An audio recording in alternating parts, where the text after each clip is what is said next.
પ્રેમ લગ્નના કાયદામાં સુધારો કરવાની માંગ સાથે સર્વ સમાજની મહેસાણાના વિજાપુરમાં ક્રાંતિ સભા યોજાઈ, જેમાં રાજકીય અને સામાજિક આગેવાનો ઉપસ્થિત રહ્યા।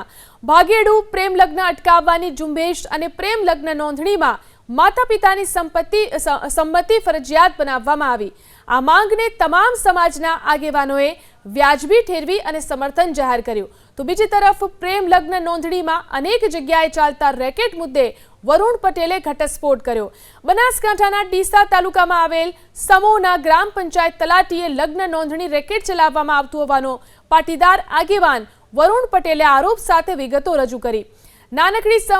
નાનકડી સમોના ગ્રામ પંચાયતમાં વર્ષ 2020-21માં 159 જેટલા લગ્નોની નોંધણી થઈ અને તેમાં પણ નોંધણી કરનાર તલાટી સાક્ષીઓ કોમન હોવાનો દાવો કર્યો।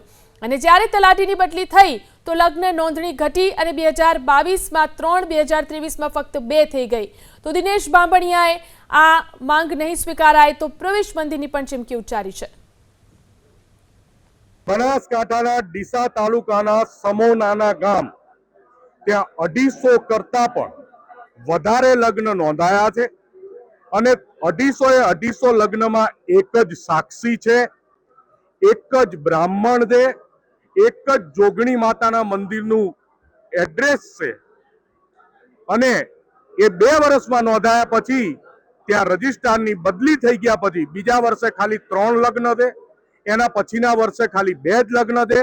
ત્યાંના સરપંચને પૂછતા સરપંચે કીધું કે અમારા ગામમાં એક પણ લગ્ન નથી થયા। દરેક સમાજની એક સમસ્યા છે કે અમુક આવારા તત્વો, લુખાઓ, રોમિયાઓ દીકરીઓને પ્રેમજાળમાં ફસાવી અને એનો ગેરલાભ ઉઠાવી અને લગ્ન કરી અને પછી જિંદગીની દીકરીની બરબાદ કરે છે જિંદગી। એના વિરુદ્ધની અંદર કાયદામાં પરિવર્તન આવે। દીકરીનું જે આધાર કાર્ડ છે, એડ્રેસ છે, ત્યાં જ એના મેરેજ રજીસ્ટર થાય અને માતા પિતાની સાઇન એ ફરજિયાત થાય, એવા કાયદાની અંદર સુધારો થાય। એના માટે આજે વિજાપુરના સમગ્ર સમાજના લોકોએ સાથે મળીને એક સરસ મજાની સભાનું આયોજન કરવામાં આવ્યું હતું। સરકાર અમને આમંત્રણ આપશે એવો વિશ્વાસ છે અને સરકારે અમારી સાથે પ્રાથમિક બેઠક કરી પણ લીધી છે।